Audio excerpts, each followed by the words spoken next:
Ça a été une illumination pour moi. Alors, hyper dur, introspectivement. Tu passes de l'euphorie aux pleurs. Ça m'apporte énormément. C'est quelque chose qui est canon. Ressort plusieurs choses. La première, c'est ton objectif de vie, c'est de kiffer. Je devais trouver des choses, donc la prospection, me renseigner, etc. Alors j'ai dû être un peu chiant pour ceux qui étaient présents parce que je posais plein de questions. Mais j'ai dû en fait me bouger et apprendre par moi-même, ce qui a été une force. C'était la fin du rachat de crédit. Donc je pense que pour commencer, tu avais quand même plus de clients potentiels qu'aujourd'hui où il y a peu ou pas de rachat. Tu pouvais quand même faire tes premières armes. D'un crédit, tu veux gagner de l'argent, tu rentres et l'étude était faite et oui ou non et après on voit quoi.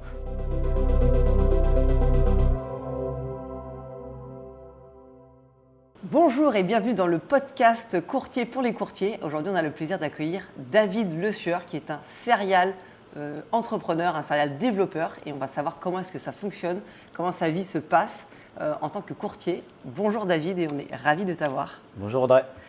Aujourd'hui, du coup, tu es venu dans ce podcast, dans ce canapé pour discuter de ton quotidien de courtier.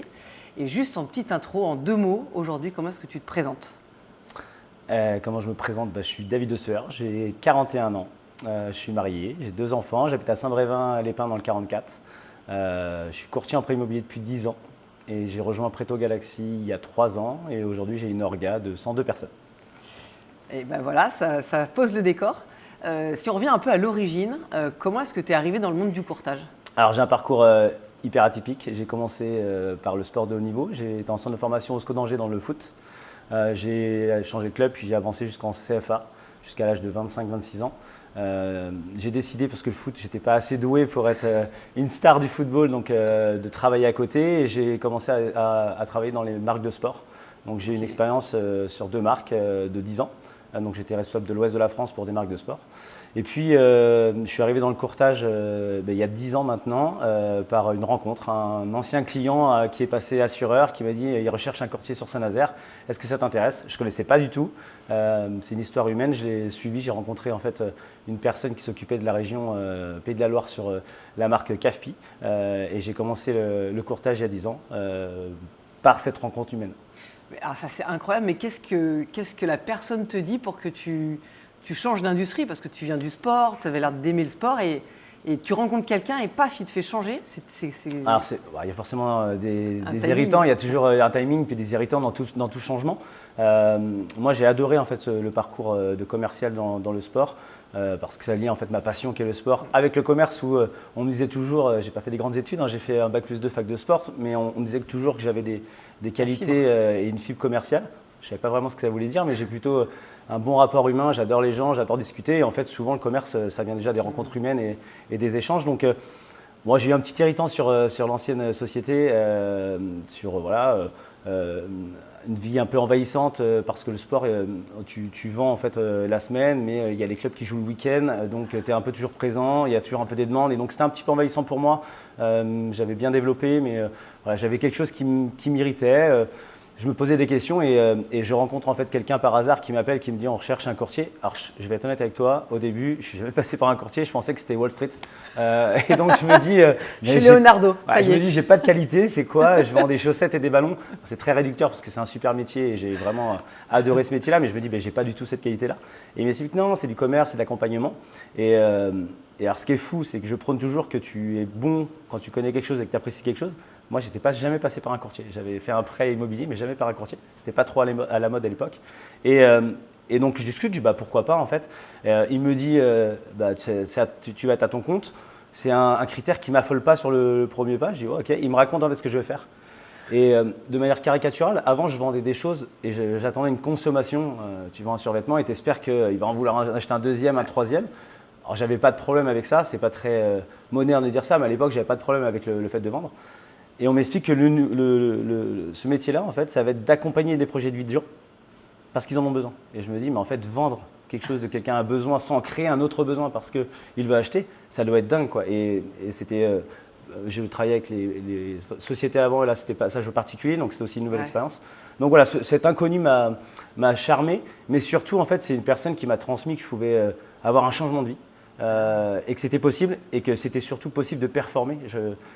J'aime bien performer à mon niveau dans ce que je fais, mais il m'a tout de suite fait ressentir qu'on pouvait performer et que ça pouvait être un réel kiff de faire ça. Et donc je me suis laissé aller, alors avec plein de réflexions autres, mais je me suis allé et laissé tenter. Donc tu es quand même passé d'un milieu que tu connaissais, un Ouais. milieu que tu connaissais pas, tu es passé du salariat Ouais. à l'indépendant. Ouais. Et du coup, comment ça se passe, les premiers pas d'indépendant Alors, les premiers pas d'indépendant, ils se passent un peu. Alors, moi, à l'époque, l'accompagnement était plus sur le commercial, mais le passage en société, en fait, c'était vraiment une inconnue pour moi. Alors, moi, j'ai la chance d'avoir mes parents. J'avais mon père qui travaillait à la Poste et qui était voilà, régime fonctionnaire. Ma maman qui était secrétaire, qui n'a jamais changé de société pendant toute sa carrière. Bon, c'est pas qu'ils ont une mauvaise image des patrons, mais j'ai pas été baigné dans le côté entrepreneurial, on monte sa boîte, etc. Donc quand j'y suis allé, en fait, c'était vraiment une inconnue. Et quand j'ai commencé le métier, à un moment donné, j'ai redemandé, je crois, j'ai pu approximativement au bout d'un ou 2 mois, j'ai redemandé à la personne, mais je gagne combien? Et il me dit, mais non, tu es à ton compte, en fait, il n'y a pas de salaire. Parce que dans le milieu en fait, du commercial, tu avais souvent un petit fixe. Ouais. Souvent le SMIC ou un peu moins que le SMIC, et tu étais payé à la com. Donc ça ne m'effraie pas d'être payé à la performance. Par contre, c'était, mais je vais gagner combien quand est-ce que mon salaire il tombe? Et je n'avais pas compris en fait que c'était en fonction que tu avais des rentrées d'argent. Et voilà, donc c'était un petit peu au début effrayant la première année, mais on a la chance en France d'avoir des aides en fait, et un système qui permet de créer ta société. Et d'être accompagné un minimum pour assurer en fait tes obligations. Moi, j'étais propriétaire d'une maison, j'avais 2 enfants avant, donc j'avais un crédit à payer, etc. Donc il fallait quand même avoir en fait un minimum pour t'assurer. Et du coup, ton entourage, tu leur as dit, là, je vais partir sur un métier que je ne connais pas, ou je vais partir de zéro, sans salaire, seulement à la performance. Et du coup, au-delà de la personne qui t'a amené là-dedans, l'entourage, ta femme, les parents qui, du coup, ils ont réagi comment? 2 versions différentes. Ma femme qui m'a dit, écoute, si t'es pas bien, éclate-toi, et ça a marché. Alors, j'espère qu'elle le croyait, je pense qu'elle le croyait, mais je pense qu'elle me rassurait et qu'elle disait, voilà, écoute. De toute façon, il est parti, vaut mieux que je l'accompagne. Exactement, et puis j'ai pas un tempérament kamikaze, par contre. Même s'il y a des choses où je sais que… Un peu quand même, non Non, mais kamikaze dans le sens où, avec les aides que je te disais, j'avais pas rentré dans le système du chômage, mais j'avais droit à 2 ans. Moi, j'ai pris qu'1 an et je me suis dit, en fait, j'ai 1 an où j'ai prévenu que j'allais pas être présent à la maison et que j'allais tout envoyer. Et au bout d'1 an, je faisais un bilan, et si je voyais que ça ne pouvait pas marcher, alors c'était court 1 an, parce qu'au début je pensais que ça allait être long, mais si au bout d'1 an ça ne pouvait pas marcher, je savais que je changeais tout de suite pour ne pas mettre en difficulté. C'était 1 an en fait, d'efforts financiers, j'avais des économies, etc. pour pouvoir assurer les premières dépenses. Donc ce côté kamikaze financier, en fait, c'était un stress, mais je mettais personne en difficulté pendant 1 an. Donc ça allait. Et donc j'étais très très bien accompagné et motivé par ma femme. Et après j'ai rechangé, elle est toujours derrière moi et j'ai l'impression qu'elle est plus confiante pour moi que moi je le suis. Ouais, j'ai l'impression, donc ça c'est une force et je la remercie. Et mes parents, alors là par contre, au début hyper content, un peu flippé mais hyper content, et après quand on en reparle, je me suis marié un petit peu longtemps après, j'ai eu la chance d'avoir une vidéo de mes parents.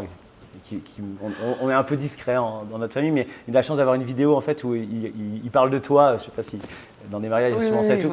Et mes parents m'ont quand même avoué qu'ils avaient des nuits très compliquées avec des projets de vie des fois qui partaient un petit peu du jour au lendemain. Tiens, c'est cool. Et moi je le disais, ouais, c'est cool, je vais changer de métier et tout. Et là ils me regardaient en disant, mais ça marche bien, qu'est-ce que tu fais, pourquoi tu changes, etc. Voilà. Mais ils étaient à côté de moi, mais un peu surpris quand même de ces changements. Ils les comprennent, mais un peu surpris sur le moment. Quand même un entourage, même si les parents étaient un peu flippés, ils t'ont préservé, donc voilà, ça t'a plutôt encourageant. Donc tu te lances, il y a cette personne et tout, et du coup au bout d'1 an, qu'est-ce qui se passe?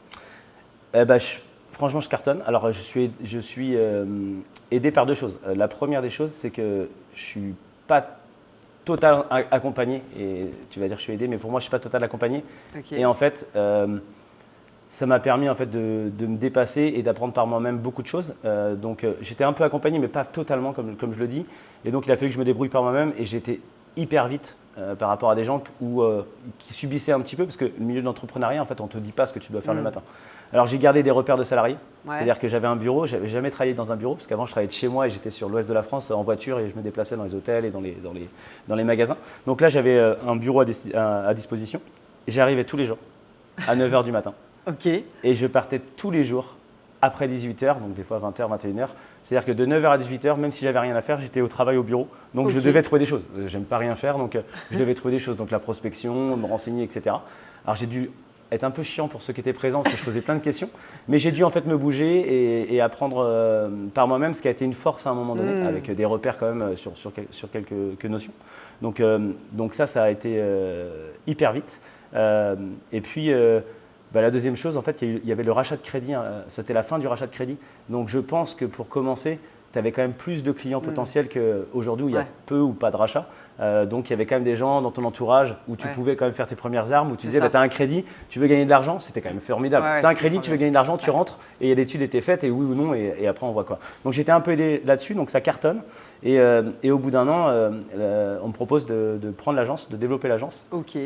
Par des concours de circonstances, une personne qui est partie et puis il voulait une indépendance nazérienne parce qu'on était rattaché à Nantes et il voulait une indépendance sur la côte et voir si on pouvait se développer. Et je dis OK. Et donc en fait, voilà. Donc encore quelque chose que tu n'avais jamais fait. Là, tu développes et tu vas manager, du coup, tu vas… Alors c'était du management, mais il n'y a pas de lien hiérarchique, donc c'était de l'accompagnement. Le modèle était hyper fort parce que moi qui connaissais rien, je suis arrivé là. J'avais performé, il y avait un classement, je me rappelle, j'ai rejoint Laurent chez All-in et la première personne qui m'a remis, donc il y avait un classement des jeunes talents et c'était Laurent qui m'avait remis à Marseille, c'était une plénière où il y avait, donc les 2 premières années, il y avait un classement des meilleurs jeunes talents, ils appelaient ça, et je l'avais gagné, donc ça avait bien cartonné, direct, donc c'était cool, et c'était Laurent qui me l'avait remis, je me rappelle. Et du coup, le Laurent, c'était le patron du coup de Café. C'était le patron de Café. Exactement. Okay. Tu disais, donc là, tu es dans une autre industrie, enfin c'est la même industrie, mais du coup dans un autre écrin. Oui. Et tu as dit tout à l'heure très brièvement que tu avais 102 personnes du coup. Donc comment on passe, du coup j'imagine que quand tu as changé, tu es arrivé tout seul. Oui. Et là, il faut que tu nous racontes le tout seul à 102 là. Ouais, je ne suis pas sûr qu'on ait le temps de tout raconter, mais je vais essayer d'être efficace. En fait, je rejoins All-in, qui est maintenant Preto Galaxy, il y a 3 ans, donc en 2022. Je rentre pour faire de la production. C'est un modèle en fait où il y a de l'IA, il y a un outil de malade, et il y a quelque chose qui s'appelle le mentoring, que je ne connais pas, mais dans notre milieu, il y a des réseaux, Innovia, qui ont développé ce mentoring. Donc je posais des questions, je discutais, tiens, mais tu fais quoi, mais lui c'est qui par rapport à toi? Donc c'est des systèmes en fait d'accompagnement en fait multiniveau. Où chacun en fait peut développer une organisation, donc développer en fait, aider des gens en fait dans le quotidien et à s'éclater. Et j'en parlais, c'était quelque chose qui était bizarre parce que en fait je connaissais pas vraiment ça. En même temps, j'avais l'impression d'en faire puisque à Caspi, comme je le disais, j'étais indépendant et je coachais ou j'accompagnais des indépendants. Donc finalement, moi je faisais du mentoring sans le savoir. À la différence, c'est qu'on me dit, mais dans ce milieu-là, enfin dans ce nouveau réseau-là, ce que tu peux faire, c'est que les gens qui sont chez toi, ils peuvent aussi faire la même chose. Et on a toujours en fait un ego dans ce milieu, on est commercial et on aime bien en fait de temps en temps briller, etc. Donc je sais mes défauts, je sais des fois les traits de caractère que je peux avoir. Ça me dérangeait pas d'être au centre de l'attention et d'avoir des responsabilités, ça me dérangeait pas. Par contre, ce qui m'a dérangé à un moment donné, c'est que le développement ne profitait qu'à moi. Et dans une équipe, c'est assez compliqué de dire je vais recruter d'autres mondes. Tu peux aussi le prendre comme un concurrent pour les personnes qui sont là depuis longtemps. Et il n'y a que toi qui vas en bénéficier économiquement. Et là, on me dit, il y a un truc où la personne qui est là, elle peut faire la même chose que toi. Et je me dis, ça, c'est un truc qui peut être hyper fort. Donc, je creuse. Et je me dis, mais en fait, il n'y a plus de roi soleil. Tout le monde est au même niveau. Tout le monde s'accompagne. Celui qui ne veut pas le faire, il ne le fait pas, il peut s'éclater. Celui qui veut le faire, il n'attend pas que tu sois viré, qu'il y ait une mutation pour prendre la place d'un dirigeant. C'est souvent le problème d'évolution. En fait, souvent, quand tu veux évoluer, les gens ne sont peut-être pas prêts à t'accueillir pour l'évolution. Là, tu peux le faire à ton rythme. On peut s'aider mutuellement. Et aussi, économiquement, tout le monde y gagne. Donc, en gros, tout le monde a intérêt que l'autre réussisse. Et ça, je me suis dit, mais le modèle, il est dingue. Je me renseigne à côté. Les modèles que j'ai cités, c'est des modèles de réussite de malade. Je me dis, mais on est au début de l'aventure. Le train, il est devant toi. Tu es en première classe. Tu arrives au début. Si tu attends un petit peu, il y aura la deuxième, c'est pas grave. Ça veut dire que c'est pas fini. Mais plus ça avance et plus aussi, tu peux le regretter, en fait. Et je fonce, pareil, concours de circonstances. Je ne vais pas rentrer dans ces détails-là. Je peux pas, juridiquement… non, je plaisante. Non, mais là, je ne peux pas rentrer dans tous les détails, mais moment où en fait, j'ai besoin d'autre chose, je me pose des questions et donc j'y vais. Et donc je commence. Naturellement, j'ai des gens qui me connaissent, qui me contactent, qui sont intéressés par ce que je fais parce que quand je suis parti, alors c'était dur, j'ai dit à personne où je partais. À mon équipe qui avait depuis plusieurs années, il y avait aussi il y avait du juridique, mais en même temps, je quittais quelque chose pas parce que je n'aimais pas ce que j'ai fait, parce que j'ai surkiffé, mais parce que j'avais besoin d'autre chose. Et je ne voulais pas en fait faire subir mon besoin d'autre chose aux autres. Donc je ne voulais pas déstabiliser culpabiliser, dire tout ce qu'on a vécu c'était nul, partez avec moi. Au fond de toi, tu dis bon, j'ai construit tout ça, c'est décevant, mais vraiment je suis parti. Donc bon, c'était un peu bizarre pour les gens parce qu'ils m'ont dit mais il me dit rien, etc. Ils n'étaient pas au courant de tout. Et, voilà. Et quand je pars, forcément les curiosités arrivent et on me pose la question. Et là, en fait, je découvre un nouveau métier que j'avais déjà fait avant, mais c'est de dire voilà, je vais te faire des présentations, ça s'appelle du mentoring. Et en gros, tu transmets une opportunité que tu as eue toi. Ouais. Tu dis juste en fait, voilà en fait l'offre que j'ai. Moi, j'ai trouvé ça dingue. Tu me poses la question, voilà ce que j'ai. Est-ce que tu peux kiffer? Est-ce qu'on peut aller ensemble? Et là, ça fait quelque chose qui est exponentiel, qui est un raz-de-marée que tu ne contrôles pas beaucoup parce que moi, en fait, des gens me rejoignent. Mais en fait, ces gens-là, ils ont d'autres gens qui connaissent, ils font la même chose et des gens les rejoignent. Et en fait, la chance que j'ai, c'est que j'ai que des bonnes personnes, des gens avec qui tu peux t'éclater, avec qui certains, on a créé des amitiés en 3 ans qu'on dépassé le professionnel. Donc en plus, c'est super cool, ils développent, ils réussissent, toi aussi. Et en fait, la chose fait que commencer et je pense que ça va exploser. Ouais. Et donc du coup, les premiers, il y a combien ton premier rang, c'est-à-dire les premières personnes que moi, en filiale directe, en fait, j'ai 6 personnes. Ok. 6 personnes. Moi, j'ai fait le choix, on n'a pas de limite géographique, donc moi, j'ai fait le choix d'avoir des gens qui sont à côté de chez moi dans le 44, des gens en fait avec qui je suis proche aussi humainement et amicalement, qui m'ont rejoint directement. J'ai des personnes à Béziers, à Toulouse, à Lille, à Paris, enfin, on est dans toute la France, clairement. Je pense qu'ils vont m'en vouloir si j'en oublie, mais désolé, c'était pour pas prendre trop de temps. Et donc, j'ai 6 personnes géographiquement un peu éloignées de moi, donc j'en ai proches et éloignés. Et puis certains en fait ont la même chose, qui ont la même chose. Aujourd'hui j'ai 7 rangs. Okay. C'est pas péjoratif de parler de rangs, c'est de haut niveau. Enfin, en tout cas il y a 7 niveaux qui sont avec moi. Donc c'est dingue quoi. Ça se développe grave. Et donc du coup aujourd'hui ton quotidien c'est donc tu es toujours courtier, hein, oui. Tu fais ton métier de courtier. Oui. Et tu gères du coup le mentoring, ce que tu appelles le mentoring avec toutes ces personnes-là. Et du coup, c'est quoi le poids dans ton quotidien entre les deux? Alors moi, j'ai eu la chance de faire des 2 grosses dernières années, 2023-2024. Le côté brillance, je vais le dire, je fais numéro 1, donc la production. Non, mais je le dis parce qu'en fait, c'est pas pour dire que je suis numéro 1, parce qu'aujourd'hui, il y a des beaucoup plus gros producteurs que moi. Mais j'ai souhaité, dans un changement en fait de réseau, d'organisation, tu perds aussi des clients, tu perds des apporteurs, etc. J'ai souhaité maintenir, en fait, connaissant pas le mentoring, le côté rassurant pour moi, c'était de dire maîtrise ce que tu sais faire, c'est-à-dire ta production. Compte sur toi, envoie du pâté, comme je dis, débranche ton cerveau, continue à faire de la production. Et donc c'était mon côté rassurant économique. Je gagnais très bien ma vie en fait avant. Tu changes, tu sais que l'impact peut être aussi. Ah oui, indépendant, tu repars encore à exactement. Zéro. Donc ça c'était le côté un peu rassurant pour moi. Et je me suis dit c'est la cerise sur le gâteau, c'est le mentoring parce que je le découvrais en fait. Donc au début le poids était au tout début, c'était 50-50. Parce que je voulais faire beaucoup plus de production que de mentoring, mais le côté excitant de la nouveauté et le fait que tout le monde t'appelle quand tu changes de réseau, enfin ceux que tu connais, en fait tu passes du temps à présenter et c'est du bon temps, hein, mais ça te prend un peu du temps, de l'énergie.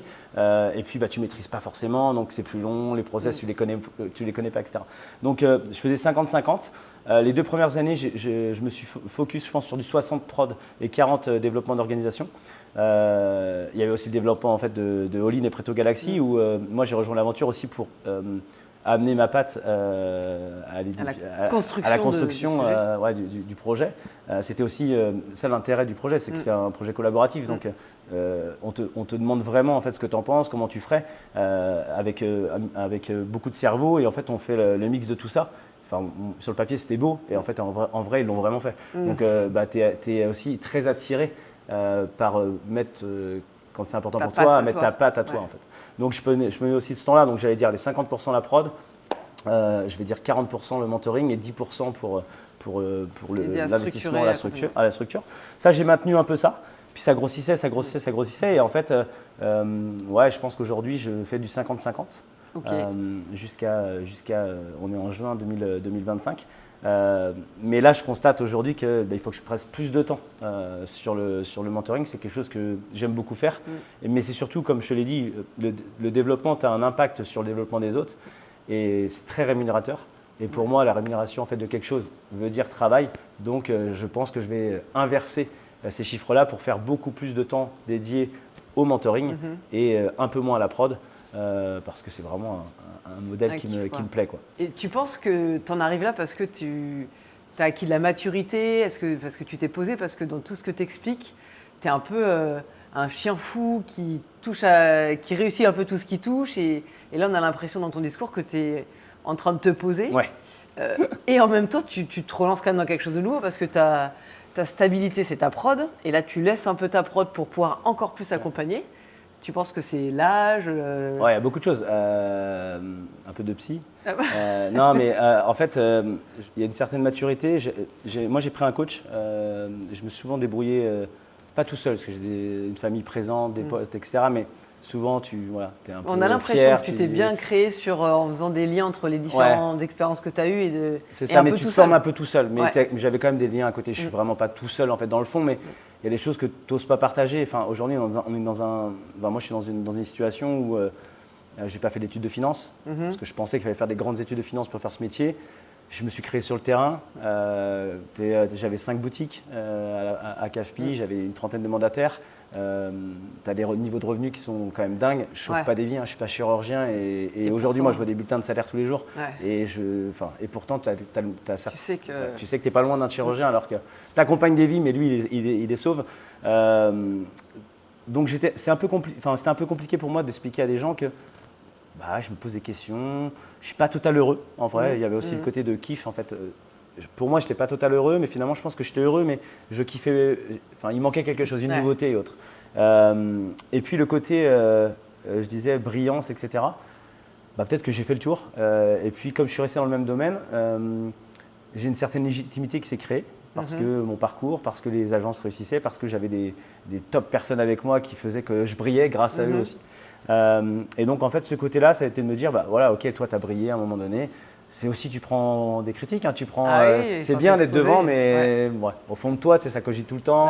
Faut faire attention à ce que tu dis, etc. Voilà, faut toujours être au top. Et voilà, ça c'était le côté un petit peu grisant. Et donc je me posais des questions sur l'avenir. Franchement, je vais être honnête avec toi, je me suis posé la question si je continue le courtage. Ok. Alors que en pleine réussite, tu te poses la question si tu continues. Et surtout en étant convaincu que le modèle est dingue et que le métier est dingue. Mais il manquait quelque chose. Comme je suis bien encadré pour le traitement de dossier, etc. D'avoir des gens dans mon équipe qui vont pouvoir mieux gérer que moi en fait les dossiers, c'est de me dire allez vas-y, éclate-toi, fais ce que tu kiffes et puis espère que tout va bien se passer depuis le début de ta carrière, ça se passe bien, croise les doigts pour que ça se passe bien et puis de toute façon si ça se passe pas bien, ça peut pas mal se passer mais si ça cartonne pas comme tu l'envisages, il y aura peut-être d'autres opportunités où tu reviendras à refaire des dossiers. Là je suis vraiment pas malheureux, ça se passe hyper bien. Donc je prends un risque quand même mesuré. C'est surtout que c'était pas prévu quoi. C'est ça voilà. Parce que quand tu as changé pour construire tout ce que tu viens de construire et là où tu en es, tu t'étais dit je vais construire quelque chose et je vais pas rechanger parce que ta carrière sportive de haut niveau dans l'industrie du sport. Ensuite, tu pars chez CAFPI, tu montes des agences, tu aurais pu aussi t'arrêter là. Et là, non, on rabat toutes les cartes, on recommence. Et en fait, finalement, tu refais la même chose. Et par contre, cette fois-ci, tu as eu besoin d'un coach en fait, qui te dise parce que cette fois-ci, tu as changé parce que c'était une nécessité. Alors que les autres fois, c'est des opportunités. Ouais, c'est des opportunités, mais surtout, je fonctionne à l'objectif. Et ce qui était un peu bizarre à chaque fois, c'est que les objectifs que je me fixe ne sont pas simples. Ils sont réalisables souvent, mais ils ne sont pas simples. Et donc, j'ai mis plusieurs années à les atteindre. Alors des fois, j'en remettais un autre. Alors souvent, en fait, de manière caricaturale, dans le commerce, on sent souvent des objectifs de chiffre d'affaires ou de marge en fonction de ce que les gens font. Donc souvent, tu t'en fixes un, tu réalises, allez, on va parler en pourcentage, plus 10, plus 20, en fonction des choses. Donc tu les réalisais, puis à un moment donné, en fait, tu te dis, est-ce que c'est possible encore plus? Puis tu as une opportunité qui arrive, tiens, c'est excitant, ça t'apporte une nouveauté. Moi, j'ai toujours eu une évolution qui paraît pas logique, mais qui était très logique. Au début, je travaillais avec du particulier à associations sportives. Après, on m'appelle, c'est des marques qui travaillent avec des magasins qui vont vendre aux associations. Puis tu rajoutes un peu de fashion, un peu de mode. Donc ça, c'était un parcours qui était plutôt logique. Là, c'est pas du tout logique d'accompagner des projets de vie des gens, mais aventure humaine. Puis après, là, je pars. La question était de se dire, est-ce que je crée pas mon truc moi-même? Ça a été ça à un moment donné, de dire écoute, moi je suis mandataire, j'ai un peu touché à tout, ça a plutôt bien marché, je connais pas tout, mais ça pourrait être logique de dire j'y vais seul. Moi je vois pas du tout l'intérêt parce que j'ai trouvé l'offre qui te permet en fait de tout ce que tu n'aimes pas faire, tout ce que moi j'aime pas faire en tant que à gérer, on me le fait et on me le fait plutôt bien, c'est de manière évolutive, etc. Donc je me dis il n'y a pas forcément de raison là-dessus. J'ai pas, peut-être que mon ego était fini, ça aurait pu être une histoire d'ego de le faire, mais là tu peux te mettre en marque blanche, tu peux créer ta marque. D'ailleurs, je l'ai fait Je suis pas sûr pour moi, je suis pas sûr que ce soit génial, mais c'était un kiff en fait de dire tu vas faire un logo, etc. Bon, en vrai, les gens m'appellent David Le Sueur et ça change pas, mais en tout cas, c'était une opportunité que j'ai pas prise du tout, et donc je me suis dit on va là. Et la nécessité aujourd'hui, c'était pas de changer, d'aller chez Preto Galaxy, ça c'était une histoire d'homme, une histoire d'offre, etc. Ma nécessité là, c'est de dire où est-ce que je mets l'accent. Ouais. Et c'est pour ça que je te dis que je me suis posé la question si je continuais ou pas dans le courtage, parce que je me suis dit, si je reste dans le courtage, je ne changerai pas. C'est-à-dire que là, clairement, là je dis ça, tu peux me dire, il ne faut jamais dire jamais, mais clairement, je ne vois pas ce qui pourrait m'apporter plus me connaissant. Je change pour des choses en fait qui ne me manquent pas. Ouais. Tu vois ce que je veux dire? Et donc, ça ne me manquera pas. J'ai des équipes, donc je pourrais dire, je crée quelque chose, je gagne très bien ma vie, j'ai une performance dans la production, donc j'ai des dossiers. Aujourd'hui, j'ai la chance d'avoir 10 ans. Donc, j'ai des gens qui m'appellent, des recommandations, etc. Donc, c'est du travail, hein, c'est pas facile, mais je veux dire, ça roule, franchement, ça roule. Et donc, il ne manque rien, en fait, dans tout ça. Grâce à Preto Galaxy, j'ai les conventions nationales. Donc, franchement, j'ai tout. Moi, j'entends, non, il faut être indépendant, etc. Mais là, je suis purement indépendant, je fais ce que je veux. Et donc, j'ai pas envie de m'embêter à ce que d'autres peut-être kiffent, mais moi, j'ai pas envie de m'embêter juste pour dire j'ai personne au-dessus de moi. D'ailleurs, j'ai personne au-dessus de moi. Je gagne 100%. Oui, mais tu dépenses pour une assistante, etc. Nous, on a tout. Donc voilà. En tout cas, pour moi, c'est pas un manque d'offres. Donc, c'était de me dire, si je change, il faut que je change de métier. Voilà, c'est ça. Tu vois. Et donc, en creusant, je me suis dit non, je suis venu pour le mentoring. Fais pourquoi tu es venu et que tu n'as pas vraiment exploité totalement, même si c'est une réussite de malade. Et donc, je me dis, voilà. Tu peux rester dans un monde où, en plus, j'ai une légitimité, j'ai aussi des repères. Je pense que c'est pas mal aussi quand tu accompagnes des gens d'avoir tout fait. C'est ça. Tu as fait de la production, tu as performé, donc tu connais l'outil, donc tu connais les process, donc tu connais en fait, tu peux en tout cas conseiller ou apporter ton expérience de ce qu'il faut faire pour faire de la production, etc. Et puis d'avoir développé des équipes déjà, parce que c'est quand même une belle réussite, tu peux déjà en fait avoir des repères de ce qu'il faut faire. J'ai fait plein d'erreurs. Donc, je peux les redonner aux autres aussi, dire j'ai fait ça, alors ils vont les refaire, certainement il faut qu'ils les fassent, mais en étant moins déçus que moi parce qu'on me l'a déjà dit, tu vois. Et donc c'est ça en fait, c'était vraiment de se dire, là c'est une opportunité de rester dans quelque chose un peu rassurant, mais de faire quelque chose où tu as envie de te développer et tu as prouvé en plus que tu aimais ça. Exactement. Vraiment top, bravo pour ton parcours, c'est vraiment incroyable. Juste là, si tu devais donner des conseils, du coup, tu t'adresses à des courtiers, mais aussi des nouveaux entrants, des nouvelles personnes qui sont dans d'autres industries. C'est quoi les conseils que tu leur donnes ou c'est quoi comment tu serais toi la personne qui t'a fait venir dans le courtage? C'est quoi les arguments que toi tu donnerais aujourd'hui avec toute ton expérience? Alors, moi, si tu es une personne en fait entrepreneur, que tu as envie de t'éclater, de participer à des projets de vie. Je le dis, ça fait vraiment, à chaque fois c'est la joke. Non, ton métier c'est quoi? C'est j'accompagne les projets de vie. Alors c'est hyper rigolo comme ça fait style le vendeur Jean-Claude Convenant qui remonte ses manches. Mais en plus c'est vrai, c'est ce que tu fais en fait. Donc en tout cas c'est un métier en fait qui a du sens. Et je pense que beaucoup de gens recherchent aussi un métier où tu as des sens. La liberté, où tu peux en fait gérer tes horaires comme tu le souhaites, ta politique comme tu le souhaites. En fait c'est tout le contraire de j'en ai marre en fait, au-dessus on me dit de faire ça, lui me dit de faire ça, il ne connaît pas mon travail, il est monté là, il n'a pas la légitimité, etc. Tout ce que j'entends au quotidien, ça en fait comme tu es tout seul, fais-le toi. Moi ça a toujours été mon leitmotiv, si tu n'es pas content, pars. Mais pars pas parce que c'est nul, mais parce que tu n'es pas heureux, donc prouve que toi tu es capable. On se rend compte que tout le monde n'a pas cette capacité ou cette envie de le faire. Donc si tu es entrepreneur, que tu veux t'éclater, rejoins-nous en fait, ça change ta vie, ça t'éclate. Et nous, en fait, on sait faire pour t'accompagner. Donc, c'est le côté en fait, un petit peu kamikaze, tu disais tout à l'heure. Non, pas kamikaze, mais en tout cas un petit peu aventurier, mais sécurisé. Aujourd'hui, le conseil que j'ai à donner, c'est de dire c'est un métier qui s'apprend. C'est un vrai métier. J'entends plein de fois en fait que c'est simple, etc. Non, c'est un vrai métier. On a des réglementations. Tu as quand même le projet de vie des clients dans les mains. Tu n'as pas la vie, mais tu as le projet de vie des clients dans les mains. C'est un moment anxiogène pour eux. Donc, tu participes à ça. Donc, tu as du sens. Tu peux t'éclater parce que tu peux évoluer comme tu le souhaites. Tu peux être tout seul si tu veux être tout seul. Tu peux créer des équipes si tu veux avoir des équipes. Tu peux avoir des salariés. Enfin, tu peux avoir tout le modèle. Si vraiment tu veux aussi kiffer à créer en fait une image de toi que tu veux garder et pas subir des couleurs, subir un logo, une politique commerciale, tu peux le faire. Donc en fait, tu as plein de panels qui permettent de t'éclater dans le temps et pouvoir en fait piocher ce que tu veux. En fait, rejoins-nous. Nous, on sait faire. En tout cas, moi, j'ai une organisation avec que des bonnes personnes sur toute la France. Donc, appelle juste et tu dis est-ce que je peux avoir David et donc, voilà, appelle et on échange. Et puis peut-être que ça va te faire kiffer, peut-être que c'est pas fait pour toi. Il y a d'autres métiers qui nous ressemblent, qui pourraient t'éclater. Mais ouais, vraiment c'est le conseil. Je pense qu'on a moyen, sans investissement financier, ça c'est hyper important, je ne te l'ai pas dit, mais parce que moi je viens d'un milieu très modeste où j'étais hyper heureux et autres, mais je n'avais pas d'argent pour dire, je sais pas, je mets 40, 50 000 et tu lances et waouh, est-ce que ça va marcher? Super. Donc là c'est du temps, forcément le temps c'est de l'argent, mais c'est du temps en fait d'investi, mais on est là pour toi et on sait faire. Et on a une palette d'experts qui est là pour t'accompagner, donc le conseil serait de dire… Viens te renseigner. Renseigne-toi, en fait. Ose te lancer, mais déjà renseigne-toi. Et en fait, on a de l'expérience et du recul. On va pouvoir te donner en fait des explications sur ce que tu peux attendre, sur ce que tu as besoin. Est-ce qu'on sait faire ou pas? On te le dira. Avec la multitude de gens qu'on a, on va pouvoir adapter. En fait, moi, le but, c'est aussi d'adapter avec qui va mieux te correspondre en fait, dans ton accompagnement. Est-ce que tu as besoin de commerce, machin, etc. Et du coup, si il y a quelqu'un qui vient te voir et tu sens que ça ne va pas le faire pour lui, tu lui dis. Enfin, tu ne vas pas forcer le trait. Alors, je ne suis pas un voyant parce que j'ai eu des échecs et j'ai eu des réussites, mais j'ai eu des échecs. C'est juste que je vais essayer. Si je sens que ça ne va pas le faire, c'est que j'ai des raisons de sentir que ça ne va pas le faire. Donc, je vais déjà creuser sur ces raisons-là. J'ai aussi une équipe en fait derrière où il y a des gens qui font du B2B et autres, donc on va aussi partager sur la vision. Je vais aussi le faire rencontrer d'autres personnes parce qu'il faut croiser en fait les choses.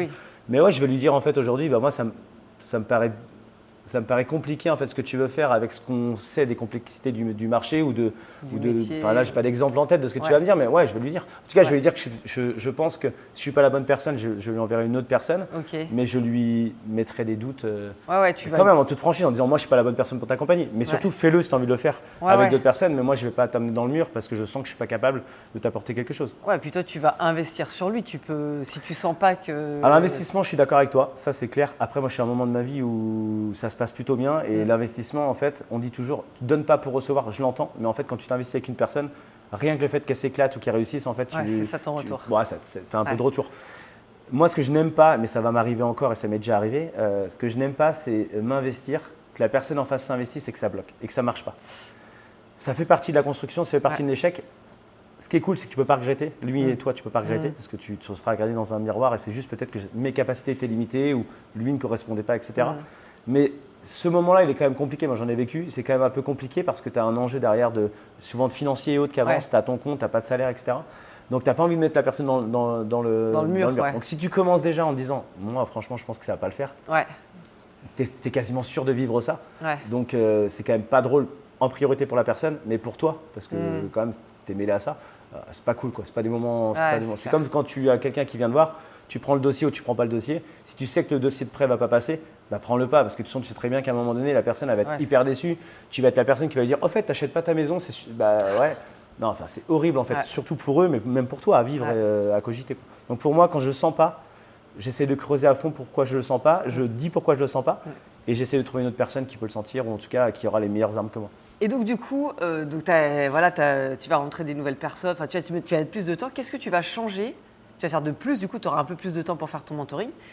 C'est quoi là ce que tu vas changer pour aller plus loin dans l'accompagnement de toutes tes équipes? Alors déjà, j'ai du temps. Ça, il fallait trouver à s'acheter du temps. Donc ça, j'ai trouvé la solution grâce à mon entourage de courtier qui va traiter en fait ma production, en m'aidant à traiter la production. Donc je me dégage du temps pour l'accompagnement. Mais quand tu parles d'accompagnement, il y a aussi comment tu vas chercher des gens en tout cas. Comment tu vas les faire venir avec toi pour changer de vie ou être accompagné, etc. Et ça, c'est aussi du temps. On n'en a pas parlé, mais ça, c'est du temps. L'accompagnement prend beaucoup de temps, mais ça prend beaucoup d'en chercher. Tu sais. Donc ça, en fait, alors tu es bien placé pour en parler, mais si tu me poses la question. Mais ça, aujourd'hui, on avait discuté ensemble. Et donc, moi, mon changement, ça va être une présence sur les réseaux sociaux. Une communication sur comment on vit les choses chez nous, quel est notre quotidien, comment on va pouvoir en fait, t'accompagner dans ton développement. Je pense que beaucoup de gens ne savent pas comment ça se passe en fait, d'être indépendant, courtier. Souvent, je pense que la réflexion que j'ai eue, les gens l'ont dit, en fait, moi je suis pas fait pour être courtier parce que j'ai pas fait telle étude ou telle expérience. Donc ça va être aussi de laisser transpirer en fait, que nous déjà, on est un réseau où on aime former, on aime accompagner, c'est dans notre ADN. Donc venez, on n'est pas en train de rechercher quelqu'un qui est déjà un énorme performeur. Seulement. Ça, bien sûr qu'il est bien vu chez nous, mais en tout cas, moi, l'axe que je vais prendre, c'est vraiment si tu as envie, si tu es commercial, si tu as la fibre, que tu penses que tu peux réussir, contacte-nous. Donc, il faut être présent, il faut transmettre un message. Et je te remercie de notre décision qu'on a eue ensemble, parce que c'est quelque chose que je ne maîtrise pas du tout. alors grâce à tes conseils, etc., j'étais présent sur Instagram, plutôt en curieux, en observateur pour voir ce que j'aimais, ce que j'aimais pas. Il y a des gens qui sont dingues. Et d'ailleurs, grâce à ça, j'ai trouvé ma coach en fait là-dessus. Mais il y a des gens qui sont vraiment dans la réussite, qui sont. Tu as envie tout de suite de les appeler. Et tu dis, je ne vais pas les appeler, en fait, j'ai pas envie d'être agent immobilier. Mais le gars, il est dingue, tu aimerais bien être agent immobilier pour lui parler. Tu sais. Mais donc là, c'est d'être présent. Je pense que ça va prendre du temps. Comme on se l'est dit, je pense que ça va prendre du temps. Parce que c'est quelque chose que je vais découvrir. L'image est aussi importante. Donc, je pense que quand tu n'es pas habitué, là je le vois aujourd'hui, j'aime bien parler, mais ouais, tu as des caméras, etc. Enfin, des fois tu te dis, ouais, je parle peut-être trop vite, etc. Donc je pense qu'il y a des choses qui vont prendre du temps. Être un peu dans des idées de poste. Avoir des idées de poste, on va parler ensemble, l'exercice, etc. Ça prend du temps et c'est une nouvelle expérience. Encore une fois, j'adore parce que je ne connais pas. Alors, le petit challenge, et je te mets la pression, c'est qu'on réussisse quand même. Mais en tout cas, réussir, c'est totalement limitant parce que ça ne va pas être mon activité principale et ce n'est pas une source de revenus. Ça va juste être une visibilité. Et oui, en fait, tu vas montrer ce que tu fais, ce que ton équipe connaît à tous ceux qui ne te connaissent pas, mais comment vraiment ça se passe de l'intérieur. Et donc, ça va te donner une visibilité, mais ça va surtout montrer aux gens la vérité du quotidien. Exactement, l'accompagnement et est-ce que quelqu'un voudrait… kiffer comme on kiffe et qu'est-ce qu'il y a derrière ton kiffer? Exactement. Voilà. Kiffer, c'est ton mot avec ton expérience, mais regarde, juste ça, c'est la preuve du concept. Exactement. Donc ouais, c'est ça la nouveauté. Donc ça commence tout ça au 1er septembre. Un petit spoil. On a hâte. Mais non, donc en tout cas, c'est ce changement, je le prépare, je me mets un peu de temps pour le préparer, surtout pour me dégager du temps, comme je l'ai dit. Et ce changement, en fait, va être sur le 2e semestre. Donc c'est une continuité en fait d'aventure professionnelle. Une nouvelle vie professionnelle sur certaines phases, mais en gardant un peu son accroche rassurante en fait là-dessus. Et puis surtout essayer d'aller chercher en fait du plaisir, d'aller chercher ce qui me ressemble moi. Et encore une fois, je ne corresponds pas à tout le monde. C'est-à-dire que les gens qui veulent venir, qui veulent être en équipe, il faut qu'ils viennent avec moi, il faut qu'ils m'appellent, il faut qu'ils disent je peux te faire… En tout cas, je pense que je peux t'apporter quelque chose. Par contre, je ne corresponds pas à certains critères qui vont pouvoir peut-être être un peu plus isolés ou moi, il faut que j'ai de la connexion avec les gens. Moi, je pense que je ne suis pas très doué avec quelqu'un qui me dit laisse-moi tranquille, on se va se voir une fois par an. Ce n'est pas du tout mon concept. Ça ne veut pas dire que ça ne marche pas et ça ne veut pas dire que tout le monde a sa place. Mais…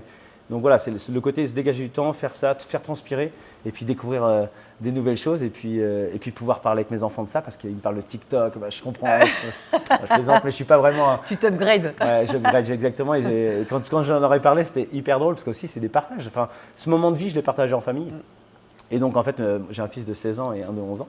Et donc en fait, avec leur appétence, il y en a un qui a eu peur, il me dit on va vendre la maison, tu t'en vas? Non, je change juste ça. C'était assez drôle. Et puis le grand qui me dit mais les réseaux, je maîtrise.